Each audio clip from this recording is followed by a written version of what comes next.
نحمداللہ ونصلی ونسلم علی رسولہ الکریم اما بعد۔ اللہ رب العزت اس کائنات کے تنہا خالق ہیں۔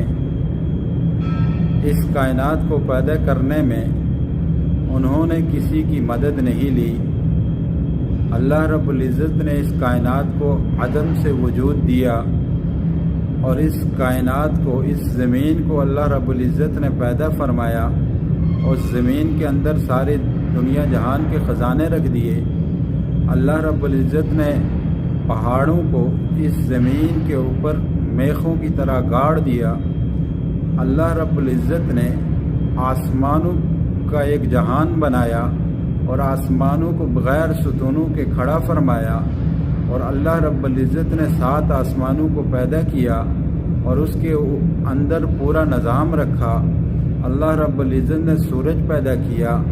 ساری کائنات کے سارے سائنسدان مل جائیں تو ایک سورج نہیں بنا سکتے، اور اللہ رب العزت نے سورج، چاند، ستارے بنائے۔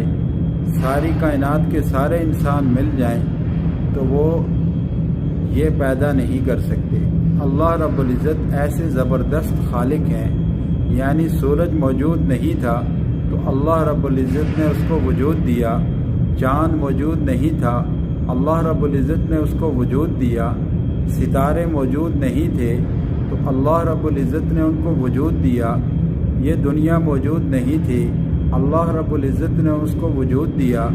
یہ اللہ رب العزت ایسے زبردست خالق ہے، اور فرمایا کہ اللہ رب العزت ہی کا اس کائنات کے اوپر تصرف ہے، کنٹرول ہے۔ اللہ پاک فرماتے ہیں کہ جو ہے عزتیں میں دیتا ہوں، ذلتیں میں دیتا ہوں، بادشاہی میں دیتا ہوں، فقیری میں دیتا ہوں۔ اور اسی طرح اللہ جل جلالہ نے فرمایا کہ جو ہے یہ ساری کی ساری کائنات جو ہے میرے حکم کے تحت چل رہی ہے۔ ان الحکم الا للہ، اور اس کائنات کے اوپر تصرف اللہ کا ہے، کنٹرول اللہ کا ہے۔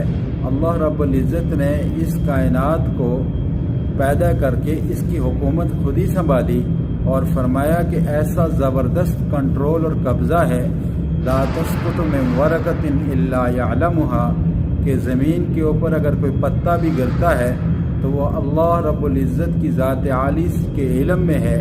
وہ اللہ سے پوچھ کے گرتا ہے، وہ اپنی مرضی سے نہیں گر سکتا۔ اور فرمایا کہ اللہ کی ذات وہ ذات ہے جو بارش کے قطروں کو جانتا ہے اور پہاڑوں کے وزن کو جانتا ہے۔